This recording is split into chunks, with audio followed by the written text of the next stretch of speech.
Tafsir Al-Azhar karya Profesor Dr. Hamka, ayat 36 hingga ayat 39 surah An-Nisa. Bismillahirrahmanirrahim.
Inna Allah la yuhibbu man kana mukhtalan fakhura.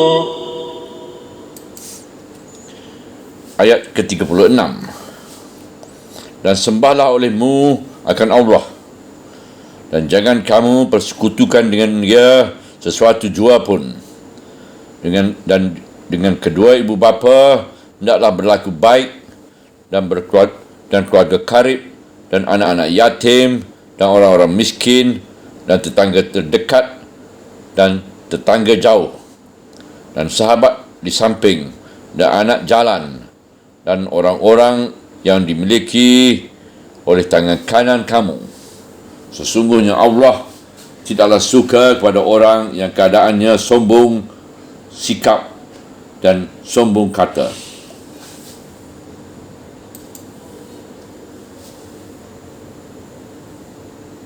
Alladzina yabkhaluna wa ya'muruna an-nasa bil bukhli wa yaktumuna ma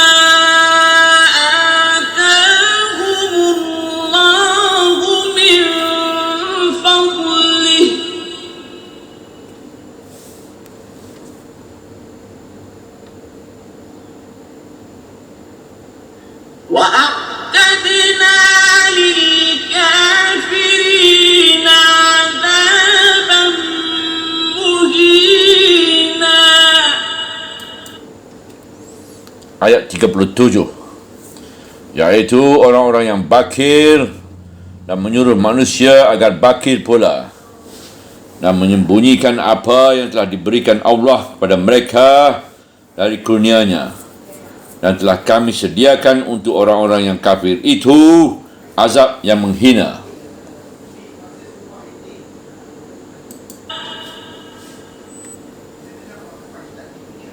وَالَّذِينَ يُنْفِقُونَ أَمْوَالَهُمْ رِئَاءَ النَّاسِ وَلَا يُؤْمِنُونَ بِاللَّهِ وَلَا بِالْيَوْمِ الْآخِرِ وَمَنْ يَكُنِ الشَّيْطَانُ لَهُ قَرِينًا فَسَاءَ قَرِينًا. Ayat 38. Dan orang-orang yang membelanjakan harta benda mereka kerana ingin dilihat orang, dan tidak mereka percaya kepada Allah dan tidak kepada hari yang akhir. Dan barang siapa yang syaitan menjadi temannya, maka itulah yang sejahat-jahat teman.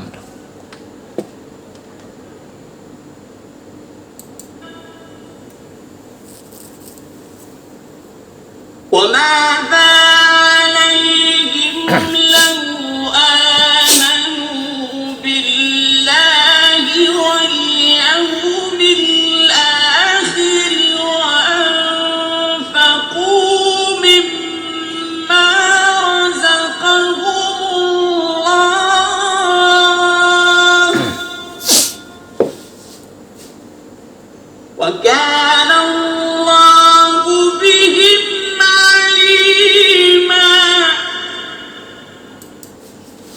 ayat 39. Dan akan bagaimanalah atas mereka jika mereka percaya kepada Allah dan hari yang akhir, dan mereka belanjakan dari apa-apa yang telah diberi rezeki oleh Allah kepada mereka, dan Allah adalah Maha tahu akan mereka.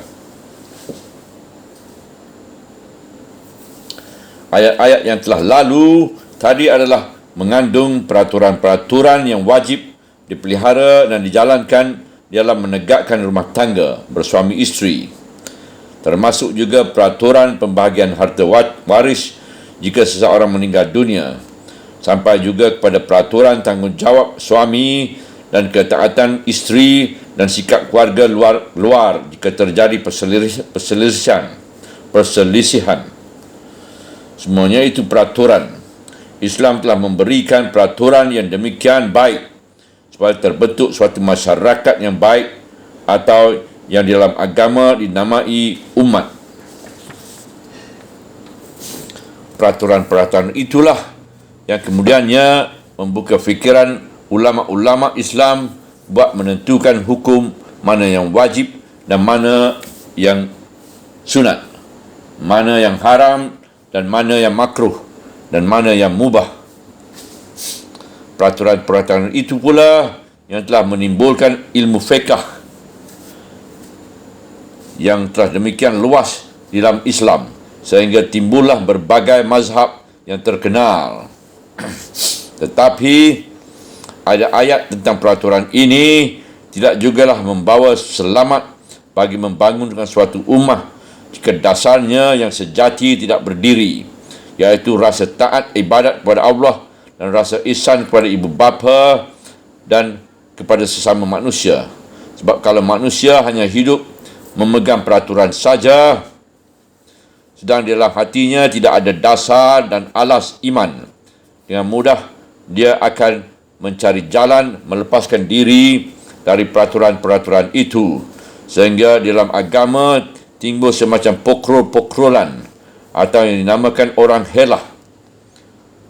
Cubalah perhatikan misalnya riwayat tentang dua suami isteri yang datang kepada Sayyidina Ali diiringi oleh serombongan keluarga mereka sebagai yang telah tersebut dahulu itu. Sayyidina Ali hendak menyelesaikan perkara mereka menurut ayat Sikkah, iaitu ayat 35 di atas tadi.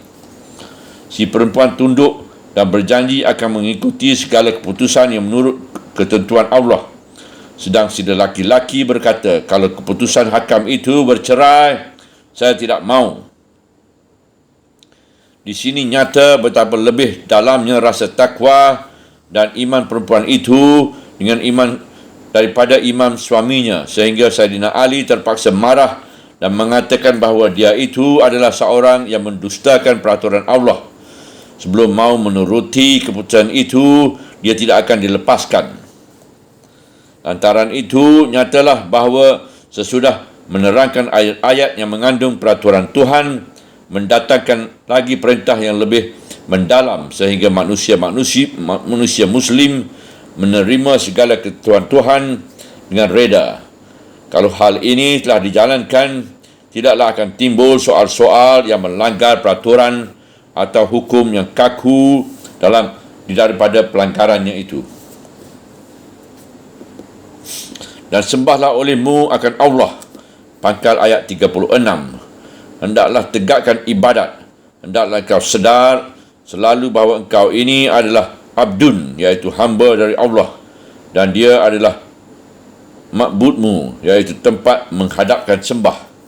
Kalau hal ini telah disadari, kelak dengan sendirinya segala gerak-geri kehidupan kita telah jelas tujuannya, iaitu mencapai reda Allah Subhanahu Wa Taala.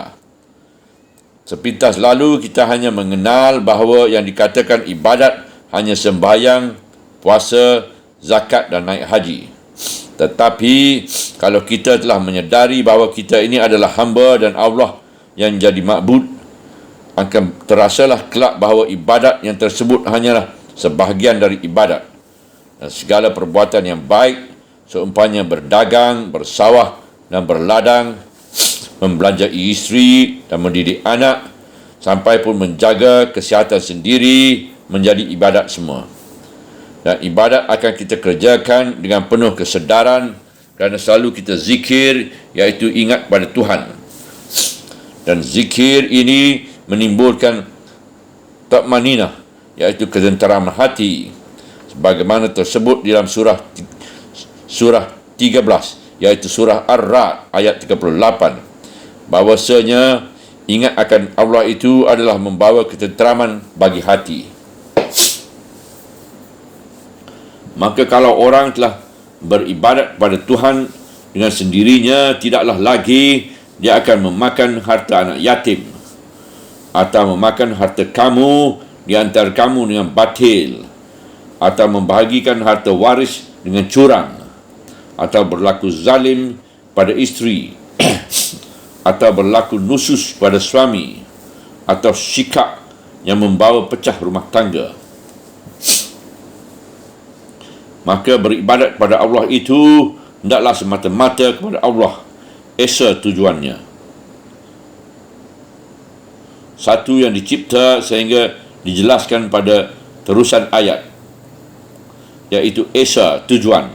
Satu yang diciptakan sehingga dijelaskan pada terusan ayat.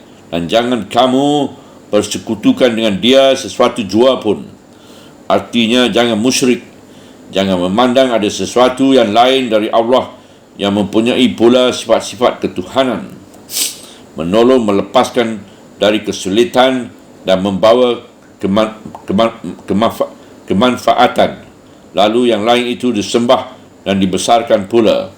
Padahal tidak sesuatu yang lain Allah yang memberi manfaat atau mendatangkan mudarat.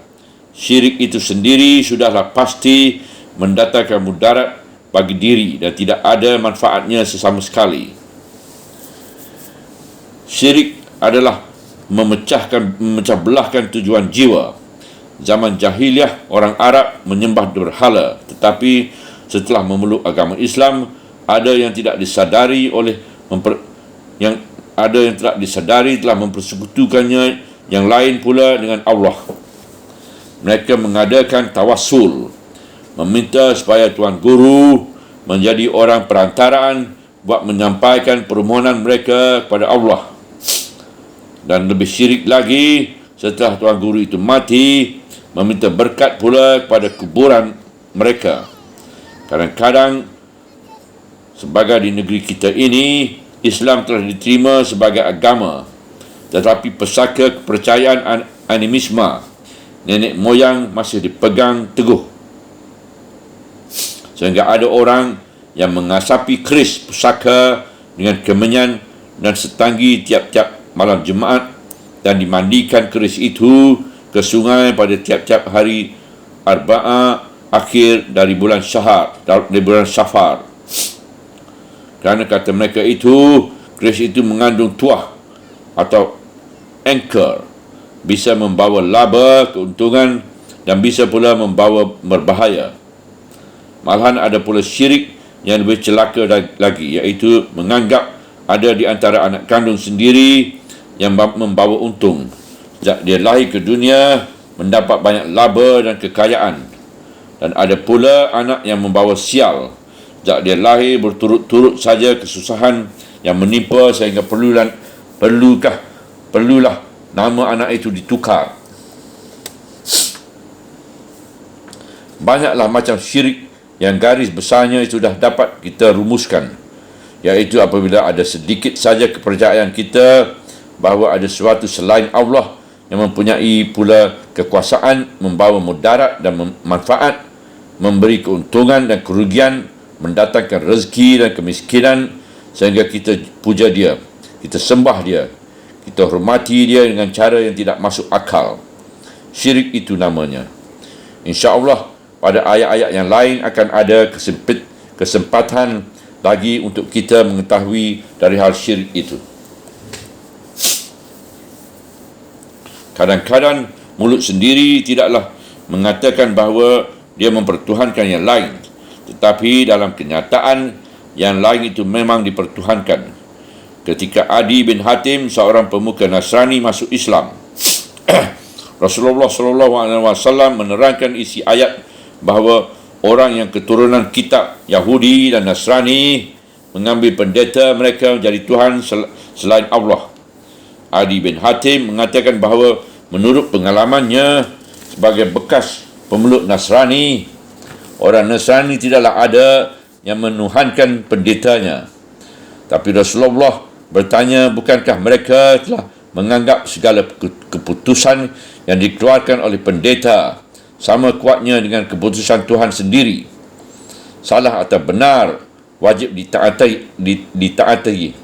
Adi bin Hatim mengaku memanglah demikian kenyataannya. Itu pun syirik, kata Nabi SAW.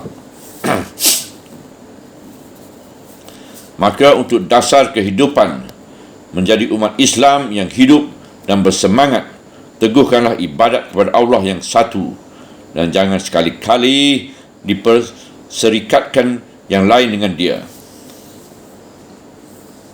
Ibadat atau tauhid menyingkirkan segala sesuatu kemusyrikan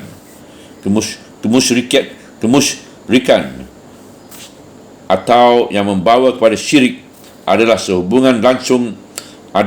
hubungan langsung dengan Allah. Kalau hubungan itu telah disadari, maka akan ringanlah terasa segala peraturan yang diturunkan Allah.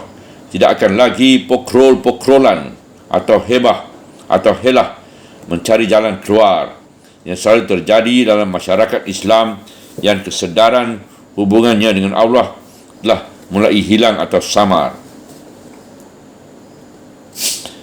Maka setelah demikian teguh pertalian ke atas ke Tuhan, lanjutkanlah pertalian yang murni ke bawah, iaitu kepada sesama manusia, dimulai dari yang paling dekat.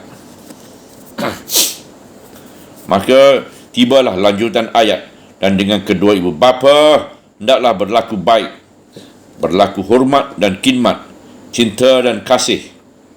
Inilah yang kedua sesudah taat kepada Allah. Sebab dengan perantaraan kedua, beliaulah Tuhan Allah. Sebab dengan perantaraan kedua, beliaulah Tuhan Allah telah memberikanmu nikmat yang besar, iaitu sempat hidup di dalam dunia ini. Dengan adanya ibu bapa, engkau merasakan bahawa engkau mempunyai urat tunggang dalam kehidupan ini.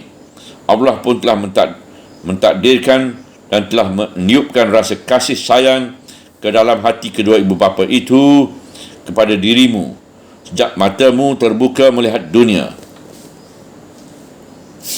Apabila engkau telah dianugerahi pula anak oleh Allah, barulah engkau ketahui benar betapa kasih ibu bapa itu kepadamu. Jasa mereka tidaklah akan dapat dibayar dengan wang, walaupun berapa banyaknya. Budi tidak dapat diganti dengan harta. Ganti budi hanyalah budi pula. Dikala engkau kecil, tenaga mereka telah habis buat memeliharakan engkau dan mengasuh. Lalat seekor pun diusirnya jika mendekat hendak menggigit kulitmu. Betapapun nyenyak tidur ibumu tengah malam, terdengar saja engkau menangis hendak menyusu, di saat itu juga dia terbangun. Ayahmu pun pagi-pagi benar sudah bersiap keluar rumah mencari makan. Ada orang makan gaji berpuluh tahun, menahankan derita kepayahan kerja, menahankan hamun maki sang majikan, takut akan berhenti sebab makan makananmu amat bergantung pada usaha dan pekerjaan itu. Maka betapalah akan terebut hati mereka di hari tua yang mengasuh anak tidak menira upah, kalau mereka merasakan betapa khidmat anak-anak mereka kepada mereka. Mereka akan merasa bangga dengan adanya engkau, bahkan kadang-kadang memuji nama engkau, menjunjung engkau bila mereka duduk bersama teman-temannya adalah kesukaan terakhir di hari tua. Mohonkanlah usia ibu bapamu panjang, supaya mereka merasai khidmatmu kepada mereka. Dan jika mereka meninggal lebih dahulu, jangan lupa mendoakan moga-moga Tuhan mengasihi mereka sebagai mereka mengasihimu dikala mu masih kecil, dan agar mereka diampuni dari segala dosa. Rabbighfirli wali walidayya wal mu'mini wal mu'minat. Rabbi firli wali walidayya wal mu'mini wal mu'minat. Rabbi firli wali walidayya wal mu'mini wal mu'minat. Kononnya menurut sabda Nabi SAW, doa anak yang soleh adalah laksana pensiun yang diterima terus oleh ibu bapa di alam barzak itu. Di dalam surah Al-Isra diterangkan lagi panjang lebar hubungan anak dengan kedua orang tua. Kemudian lanjutan ayat lagi, dan keluarga karib, iaitu saudara-saudara seibu sebapa atau sebapa saja atau seibu saja, saudara dari bapa laki-laki dan perempuan, saudara dari ibu laki-laki dan perempuan, dan lain-lain. Berbuat baiklah selalu dengan mereka. Mereka itulah yang disebut juga ulul arham, berarti kasih bertali sayang. Dengan adanya mereka, kita merasa rimbun rampak hidup di dunia ini. Kasih sayang menimbulkan kod kehormatan kekeluargaan, tradisi yang tidak tertulis, kebiasaan yang istimewa, kemuliaan satu keluarga besar. Sebab tabiat pindah memindah, perangai tiru meniru, sehingga masyarakat luar dapat mengetahui budi baik istimewa kepunyaan satu keluarga. Memang diakui bahawa percubaan dalam hubungan keluarga dekat itu banyak pula. Ada saja soal yang akan mengganggu, kadang-kadang soal-soal tetek bengek. Tetapi ajaib sekali, bila datang suatu bahaya, semuanya turut merasakan. Robek keluarga adalah laksana robek-robek bulu ayam. Robek buat bertaut lagi. Sebab itu, maka terutama di zaman sekarang, zaman urbanisasi, orang kampung berdoyong hidup ke kampung, ke kota. Hendaklah orang tua mengenalkan kepada anak-anaknya yang lahir di rantau, supaya keluarganya, siapa mamaknya, pamannya, andungnya dan uncunya, sehingga sampai turun-temurun silaturahmi tidak putus. Dan jangan sampai terlepas kehidupan itu dari ikatan Islam, iaitu pertalian keluarga. Jangan dipengaruhi oleh hidup zaman moden yang nafsi-nafsi, sehingga ada yang merasa takut didatangi keluarga. Dan anak-anak yatim dan orang-orang miskin, di ayat-ayat yang telah lalu sudah banyak dibicarakan yang khusus anak yatim. Jangan sampai harta bendanya termakan. Sekarang diperingatkan lagi bahawa anak-anak yatim itu adalah beban bagi keluarga yang dekat. Terutama jika ibu si yatim itu bersuami lagi. Hendaklah suami ibunya itu memandangnya sebagai anak sendiri. Bukankah dalam ayat-ayat menentukan ramah-ram sudah dikatakan bahawa anak tiri atau anak tempatan itu haram pula dinikahi jika dia perempuan, sebab dia sudah laksana anak sendiri. Keluarga-keluarga dari si mati, saudaranya atau yang lain berkewajipan membela anak itu sampai dia dewasa, terutama pendidikannya. Jangan sampai dia menjadi anak luntang-lantang dan tak ada lagi ayahnya yang menjaga, terutama kalau dia miskin. Harta pusaka ayahnya tidak banyak. Pendeknya, jika dia telah dewasa kelak, jangan sampai dia merasa jiwa kecil sebab tidak ada ayah. Bahkan banyak kali terjadi anak-anak yatim menjadi orang berjiwa besar menghadapi hidup kerana kebangkitan semangatnya. Pelopor anak yatim yang paling besar selama dunia ini berkembang ialah Nabi kita Muhammad SAW. Orang miskin pun demikian pula. Tunjukilah kasih sayang pada mereka. Ingatlah mereka bahawa dalam harta benda kita sendiri ada pula hak mereka. Lebih-lebih orang-orang miskin yang tahu harga diri, yang tidak mahu memperlihatkan kemiskinannya kepada orang lain. Ini harus mendapat perhatian istimewa dari Muslim yang mampu. Dan tetangga dekat dan tetangga jauh. Hubungan yang baik dengan tetangga atau jiran adalah hal yang mempertinggikan budi dan memperluaskan pergaulan. Inilah yang kadang-kadang kita namai rukun tetangga. Malahan dalam hadis yang sahih riwayat Bukhari dan Muslim dari Abu Syura'ih Khuzai bahawa Nabi SAW bersabda, Bismillahirrahmanirrahim, barang siapa yang beriman kepada Allah dan hari akhirat, maka hendaklah dia memuliakan tetangganya. Di ayat ini disebut tetangga dekat dan tetangga jauh. Namun keduanya hendaklah sama-sama dihormati. Tetangga dekat, kata setengah ahli tafsir, ialah tetangga yang seagama. Tetangga jauh ialah tetangga yang berlainan agama. Disebut sekali keduanya supaya sama-sama digembirakan, lawat-melawat seketika ada yang sakit, jenguk-menjenguk seketika ada kematian. Apabila seorang Muslim mukmin bertetangga dengan orang yang berlain agama, si Muslim wajib terlebih dahulu memperlihatkan ketentuan agama ini dalam hidupnya. Bukan hanya satu siasah mengambil muka, tetapi didorong oleh perintah agama, menentukan hukum dosa dan pahala, haram dan wajib. Rasulullah SAW bertangga dengan seorang Yahudi di Madinah. Apa saja hal-hal yang terjadi dalam suasana bertetangga, Rasulullah menunjukkan kemuliaan budi beliau.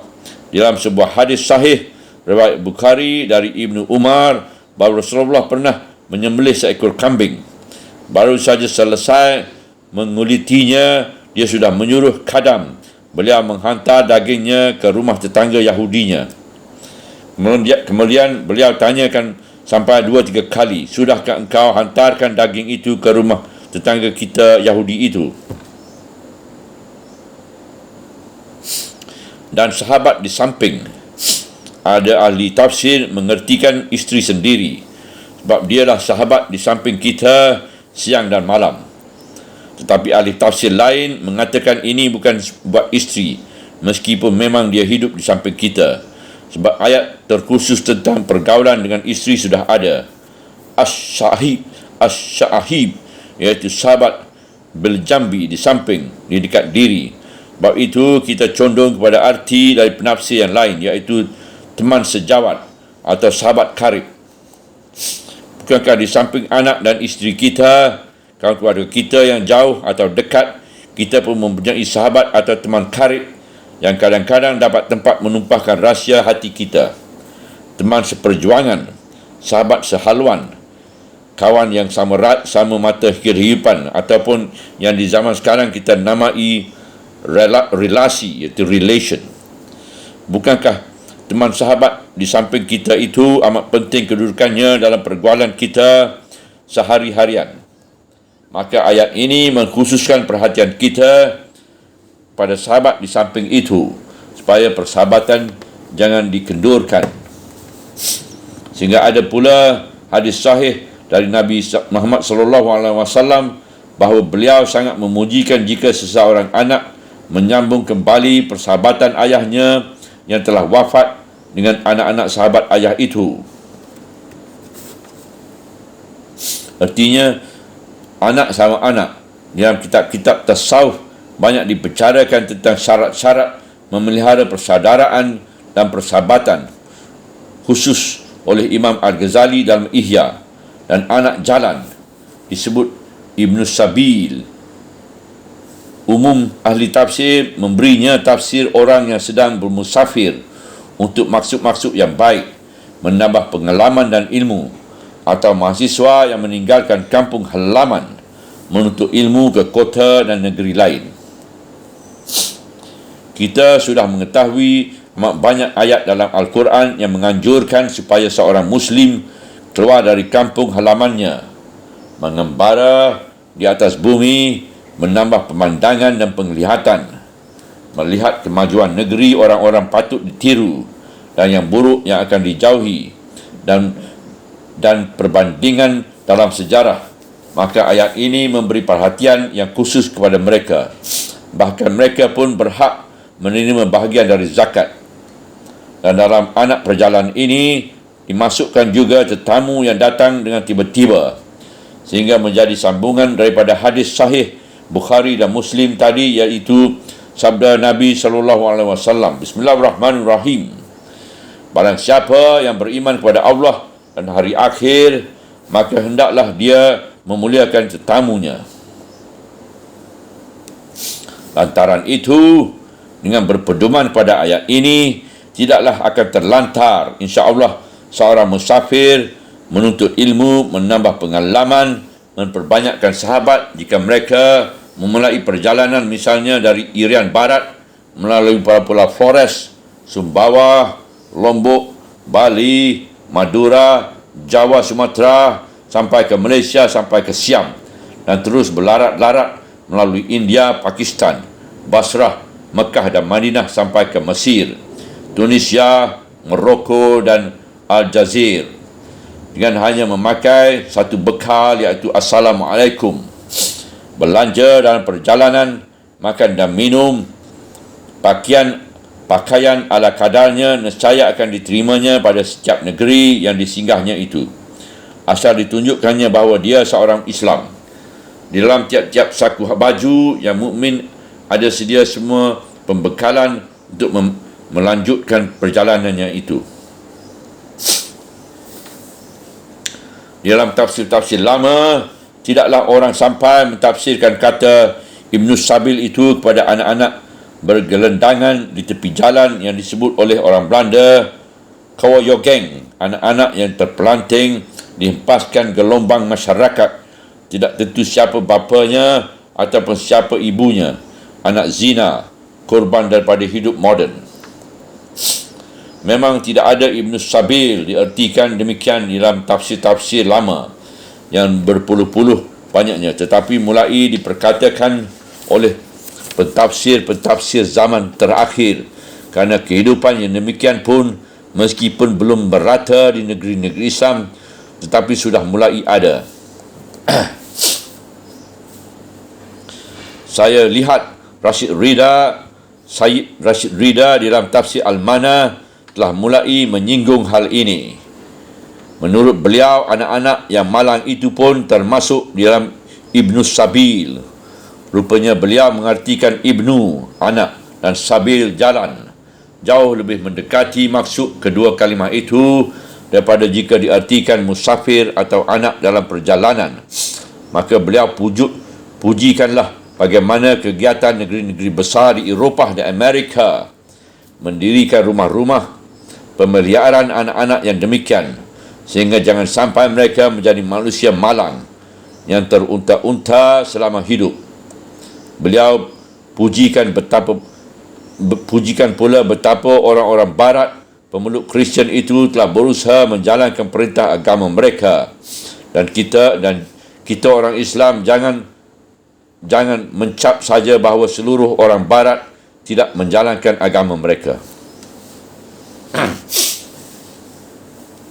Kita sebagai orang Islam, jika kembali kepada pokok asli ajaran agama, sudah mengetahui bahawa anak-anak itu tidaklah berdosa. Yang berdosa ialah orang tua mereka. Maka patutlah kita meniru badan-badan sosial agama Kristian, baik Katolik atau Protestan, yang mengadakan usaha memelihara dan mendidik mereka, dan kadang-kadang juga menyerahkan mereka kepada suami isteri yang mandul atau beranak banyak tetapi berhati rahim, lalu memelihara pula anak itu. Dan orang-orang yang dimiliki oleh tangan kanan kamu, iaitu budak hamba sahaya, cita-cita yang tertinggi ialah agar mereka dimerdekakan dan diberikan dia kesempatan menebus kemerdekaannya, sehingga ada bahagian zakat untuk penebusan itu yang dinamai wafir rikabi. Maka kalau belum sanggup memerdekakan mereka, berlakulah pada mereka dengan baik, jangan sampai jiwa mereka tertekan. Dirawikan oleh Bukhari, Muslim, Abu Daud dan At-Tirmizi dari hadis Abu Zar bahawa Rasulullah SAW bersabda, Bismillahirrahmanirrahim, mereka adalah taulanmu dan saudaramu yang telah ditakdirkan Allah mereka di bawah tanganmu. Maka barang siapa kalau saudara-saudaranya di bawah tangannya, beri makanlah mereka dengan apa yang biasa kamu makan, dan beri pakaian dengan apa yang biasa kamu pakai, dan jangan diberati mereka dengan pekerjaan yang berat-berat bagi mereka. Kalau kamu memberati mereka dengan sesuatu pekerjaan, maka tolonglah mereka. Bahkan sampai telah dekat asalnya, budak-budak itu juga yang jadi wasiat beliau yang penghabisan menurut riwayat Imam Ahmad dan Al-Baihaqi. Bismillahirrahmanirrahim. Adalah wasiat umum dari Rasulullah SAW ketika dekat wafat, ialah sembahyang dan hamba sahaya kamu. Syukurlah hamba sahaya tidak ada lagi sekarang. Tetapi dalam susunan masyarakat zaman kini, kita pun mempunyai pembantu-pembantu rumah tangga, bujang, kacung, koki, babu, khadam dan pelayan. Dalam hal ini pun Rasulullah SAW memesankan pula. Sahabat beliau Anas bin Malik 8 tahun bekerja menjadi khadam beliau. Sahabat Anas berkata, 8 tahun aku melayani beliau, tidak pernah beliau bercakap yang menyinggung perasaan. Beliau tidak pernah mengatakan, hai khadamku, hai babuku. Beliau hanya berkata, wahai orang muda, wahai gadis. Dalam penutup ayat Tuhan bersabda, sesungguhnya Allah tidaklah suka kepada orang yang keadaannya sombong sikap dan sombong kata. Ujung ayat 36. Sombong sikap, sombong lagak, laksana cerita rancak di labuah. Bumi serasa dilangkahi, langit serasa dipersunting. Awak berasa tinggi benar, hina dan mulia tak dikenal, tua dan muda tak disapa. Itulah gambaran orang yang sedang sombong sikap hidup, lalu diiringi lagi oleh cakap yang sombong, perkataan yang selalu meninggi, memandang rendah orang lain, seakan-akan diri tidak ada tandingan. Kesombongan adalah kerana jiwa yang tidak tahu diri. Menurut satu riwayat yang dirawikan oleh At-Tabarani dan Ibnu Mardawahi dan sahabat Rasulullah sallallahu alaihi wasallam, lalu beliau baca ayat ini, kemudian beliau terangkan tentang kejahatan, takabur dan bagaimana besar dosanya. Mendengar itu aku pun menangis. Maka bertanya Rasulullah kepadaku, mengapa kau menangis? Maka Sabit menjawab, ya Rasulullah, aku ini suka sekali akan keelokan, sehingga aku senang sekali kalau ikatan terompakku pun indah. Maka berkata Rasulullah SAW, kalau demikian engkau menjadi penghuni syurga. Sebab takabur itu bukan kerana indah kenderaanmu atau langkah kakimu, tetapi takabur itu ialah membantah kebenaran dan memandang rendah orang lain. Ada 2-3 hadis yang sama erti dan maksudnya dengan ini. Muktal, melagak, menyombong, merasa seakan-akan dunia ini dia yang punya. Itulah takabur pada sikap. Ulama-ulama mengecualikan sikap langkah yang tegap dan gagah itu hanya ketika mengadakan latihan perang ataupun setelah berhadapan dengan musuh di medan perang. Sebab itu jika tentera berbaris tegap, janganlah dikatakan sombong. Dan ada pula sebuah hadis Nabi SAW memberi izin berlagak sebagai orang takabur jika berhadapan dengan orang yang memang sikapnya takabur dan sombong. Beliau katakan, Bismillahirrahmanirrahim, takabur pada orang yang takabur itu adalah sebagai sedekah. Artinya ialah jika seorang takabur menghadapi kamu, janganlah engkau merunduk kepadanya. Said Abdul Qadir Jalani yang masyhur itu, seketika wazir besar atau khalifah sendiri datang menziarahinya dengan sikap angkuh kerana jabatan.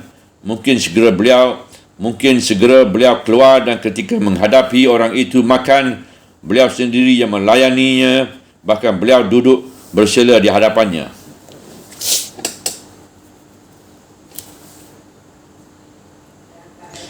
Fakur, bercakap tinggi, membangga diri, menyebut bahawa dia paling pintar atau gagah berani, atau si anu telah pernah dibantunya, atau membanggakan keturunan nenek moyang, kabilah dan suku. Orang jahiliah selalu membanggakan kerana dia adalah ujung dari kebesaran orang dahulu, tetapi tidak sanggup membanggakan bahawa pangkal dari kebesaran yang akan disambut oleh anak cucu, iaitu orang-orang yang bakhil dan menyuruh manusia agar bakhil pula. Pangkal ayat 37. Ini adalah manusia-manusia yang telah mulai keluar dari garis Tuhan. Penyakitnya yang pertama ialah bakhil. Ini pun sudah mulai suatu bayangan dari syirik. Dia telah mencintai harta lebih daripada mencintai Tuhan yang mengurniakan harta. Orang yang begini hendak mengambil sebanyak-banyaknya dari masyarakat tetapi memberi sangat sedikit. Kebakilannya itu dianjurkan pula kepada orang lain. Dia memujikan kesalahan dirinya bahawa begitulah yang benar dan menyembunyikan apa yang telah diberikan Allah kepada mereka dari kurnianya. Apa yang telah masuk ke dalam pundi-pundinya jangan diharapkan keluar lagi. Nanti barang itu akan keluar juga setelah dia mati untuk dibagi centang perenang oleh orang lain. Centang perenang oleh orang lain. Mereka menjadi bakhil kerana cinta mereka telah tertumpah pada harta itu saja. Kepada Tuhan yang mengurniakan harta itu, mereka tidak cinta lagi. Kepada ibu bapa, keluarga, tetangga dekat dan jauh, anak yatim dan orang miskin, mereka pun tidak cinta lagi. Kerana mereka bersahabat di samping sebagai dikatakan di ayat tadi, hanyalah kalau sahabat itu akan mendatangkan keuntungan dan harta kepada mereka. Maka bakhil mereka ini telah mendekati kepada pintu gerbang kufur, amat berbahaya.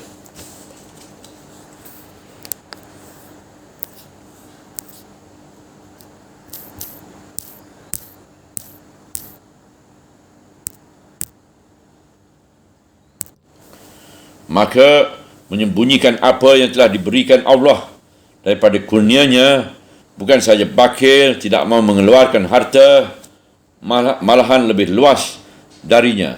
Misalnya seorang yang telah mempunyai pengetahuan yang luas dan dalam perihal agama, hingga dalam satu desa atau negeri yang penduduknya tidak mengerti agama, tetapi si alim tidak mau memberi ajaran kepada mereka itu, ini pun bakhil namanya.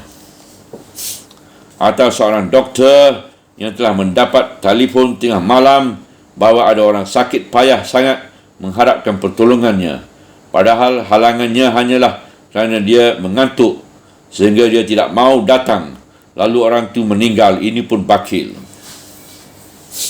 Atau perumpamaan-perumpamaan yang lain tentang keahlian kurnia Tuhan kepada seseorang lalu didiamkan saja, padahal keahlian itu amat diperlukan oleh masyarakat, itu pun bakhil.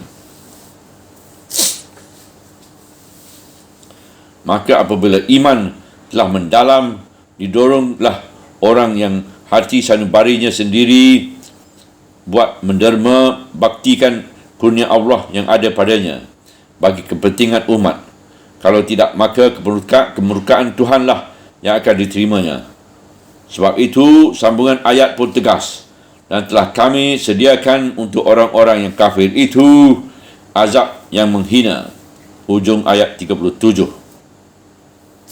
Setelah ahli tafsir mengatakan bahawa yang dituju dalam mencela kebakilan itu ialah orang Yahudi, Syekh Muhammad Abduh jadi hairan mengapa maka setengah ahli tafsir membawanya kepada orang Yahudi saja, padahal dia adalah sambungan dari ayat sebelumnya, menyuruh orang Islam beribadat kepada Allah dan berbuat baik kepada ibu bapa dan segala yang patut dibuat baik kepadanya, sampai pun dikurniakan oleh hadis berbuat baik kepada tetangga jauh, meskipun berlainan agama, dan mencela orang yang angkuh dan sombong. Tiba-tiba ujungnya jadi kepada orang Yahudi saja.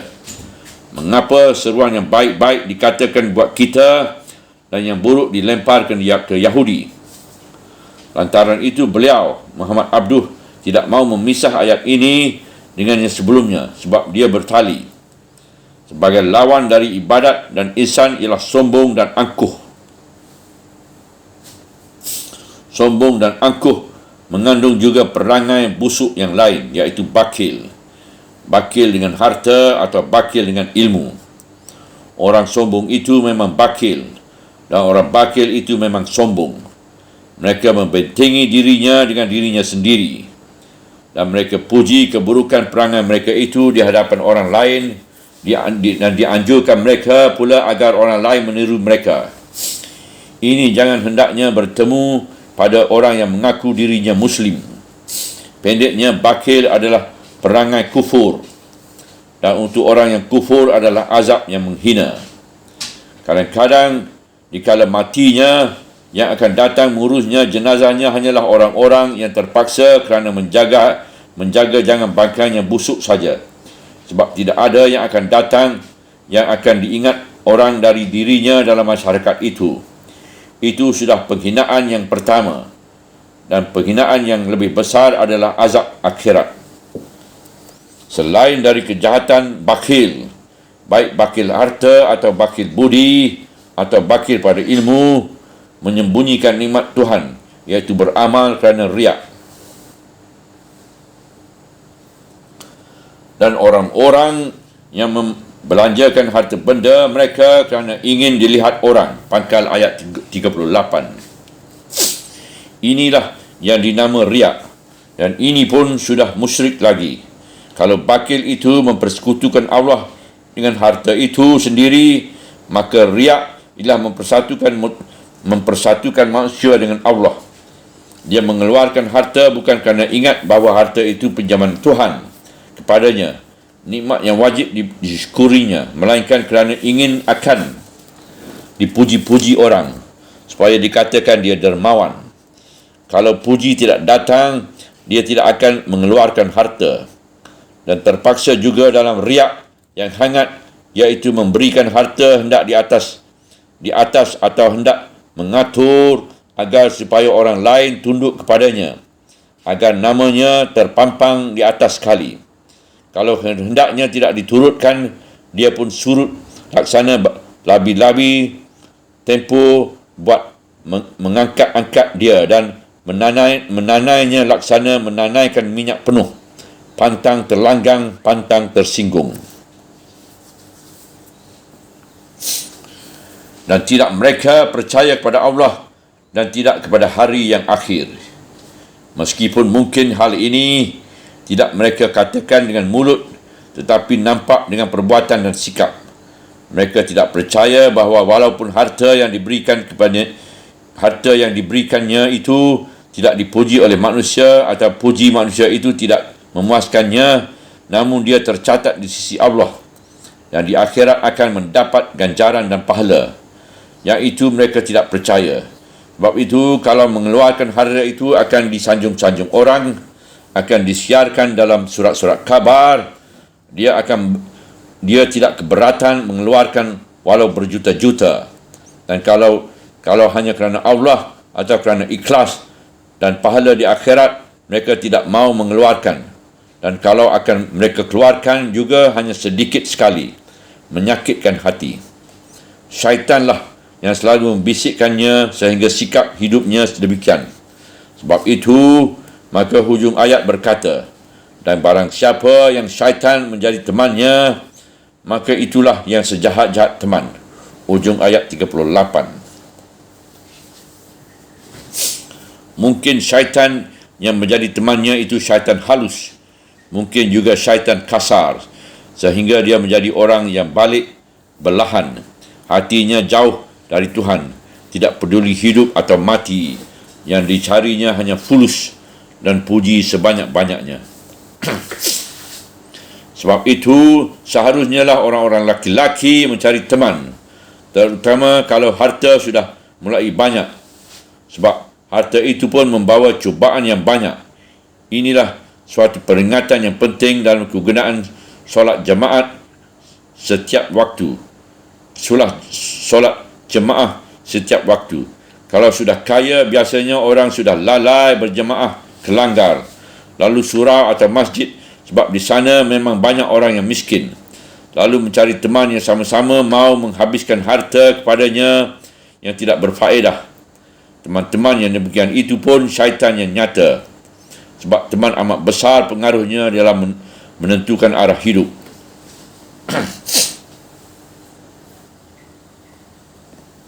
Dan akan bagaimanalah atas mereka jika mereka percaya kepada Allah dan hari yang akhir, dan mereka belanjakan dari apa-apa yang telah diberi rezeki oleh Allah kepada mereka. Dan Allah adalah Maha tahu akan mereka. Ayat 79. Satu pertanyaan dari Tuhan yang mengandung penjelasan. Dapat diartikan, apalah salahnya, apalah ruginya jika mereka beriman betul-betul, beribadat dan berihsan. Tidaklah mereka akan rugi, bahkan beruntunglah mereka dunia dan akhirat. Orang yang riak kerap kali mengejar keuntungan, cari nama dengan terburu-buru. Tetapi kalau umat telah tahu harga diri, tidak akan lama mereka itu dihargai orang. Apa salahnya jika mereka insaf dan mengeluarkan harta dengan hati yang ikhlas dan iman, mengharapkan ridha Allah dan pahala akhirat.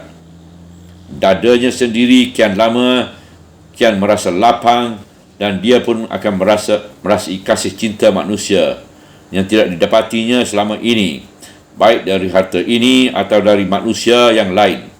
Kalau dia riak, lama-lama dia akan merasakan sendiri bahawa dia hanya didatangi orang seketika sangat perlu saja, sambil memuji-muji dan mengangkat-angkat. Di belakang dia diperbisikkan orang, angkat-angkat dia, wangnya keluar. Alangkah baiknya demikian ini, tanya sesalan Tuhan di ayat ini, jika orang-orang yang riak itu merubah pendirian dan mengoreksikan kesalahannya, lalu dia beriman betul-betul pada Tuhan dan berbuat ihsan kepada sesama manusia. Dia telah mendapat rezeki yang besar, iaitu harta dan kemegahan. Alangkah baiknya jika keduanya itu dijadikan jembatan buat mendekatkan diri kepada Allah dan berkhidmat dalam masyarakat, kerana mujur dan malang tidak akan bercerai dari badan. Akan datang suatu masa yang harta itu tidak akan dapat menolong. Yang dapat menolong di waktu itu hanya iman dan kasih cinta sesama manusia. Saya teringat seorang yang kaya raya, terkenal nama dan kekayaannya dan megahnya hidupnya. Dan megahlah hidupnya. Tiba-tiba dia ditimpa sakit yang berat. Dia terpaksa terbenam di rumah sakit berbulan-bulan untuk berubat. Mobilnya yang mahal tidak dapat dipakainya. Rumahnya yang indah tidak dapat didiami. Bertemu dengan isteri dan keluarga hanya waktu doktor mengizinkan melawat. Makanan diatur, padahal selama ini bebas. Penyakit belum tentu bila akan sembuh. Pulang ke rumah tidak boleh. Siapakah yang dapat menolongnya di waktu itu, dan apakah obat hati yang murung kerana terpencil selain dari iman dan cinta kasih? Dia pernah mengatakan, kekayaanku sekarang hanya iman. Apatah lagi kalau kekayaan tiba-tiba punah, laksana Paul Kruger, jutawan korek api yang terkenal di Sweden itu. Sedang di puncak tiba-tiba hancur kekayaannya, datang kerugian dan bankrupt. Apatah lagi pertahanan batin, kalau selama ini pertahanan hanya harta itu saja. Pada Tuhan tidak percaya atau tidak berkenalan, jalan akhirat tidak pernah diterangi. Dalam saat inilah orang kerap kali silap lalu membunuh diri. Paul Kruger yang kaya raya itu menembak dirinya sendiri. Padahal kalau orang ada beriman dan telah pernah menanamkan cinta kasih dan ihsan dengan sesama manusia, sisa hidupnya tidaklah akan kecewa sebab modalnya yang asli tidak habis. Teringat pula saya seorang jutawan terkenal di Jakarta, pernah namanya membubung naik, dikenal di dunia dagang. Tetapi kerana kedegangannya bergelar, nama perusahaannya terpaksa dijalankan orang lain dan dia jatuh.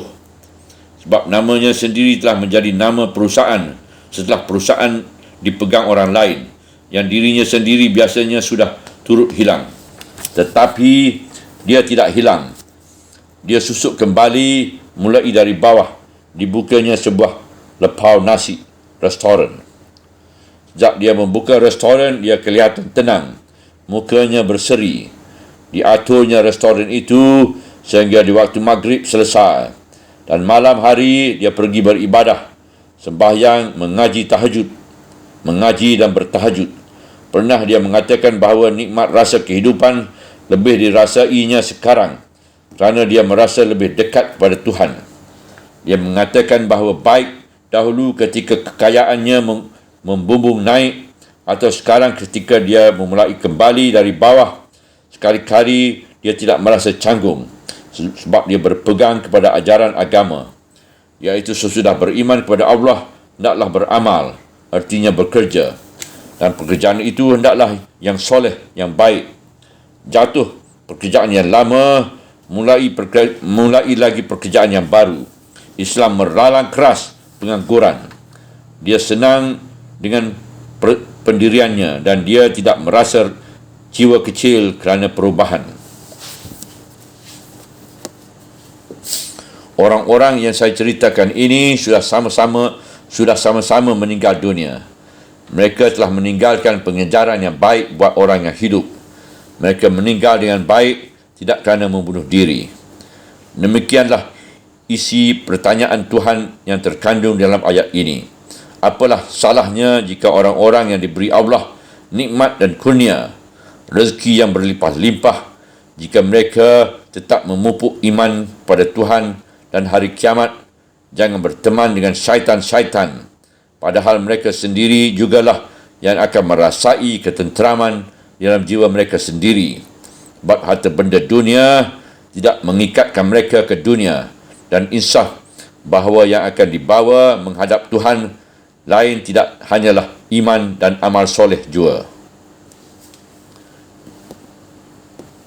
Bahawa harta benda dunia tidak mengikatkan mereka ke dunia, dan insaf bahawa yang akan dibawa menghadapi Tuhan lain tidak hanyalah iman dan amal soleh saja. Sebab itu, kembalilah ke ayat 36 tadi. Beribadatlah kepada Tuhan. Janganlah yang lain dipersekutukan dengan dia. Dan berbuat ihsanlah kepada ibu bapa, keluarga, anak yatim, fakir miskin, tetangga dekat dan tetangga jauh, musafir dan tetamu. Dan ketahuilah ada kekayaan yang lebih dari segala kekayaan, iaitu rasa diri yang dekat kepada Tuhan dan cinta kasih sesama manusia.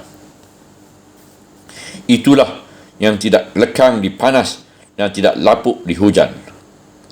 Ketenteraman jiwa yang timbul lantaran dipupuk oleh tauhid dan ihsan ini menyebabkan tidak ada rasa keberatan dan tidak ada rasa pokrol-pokrolan terhadap sekalian hukum agama.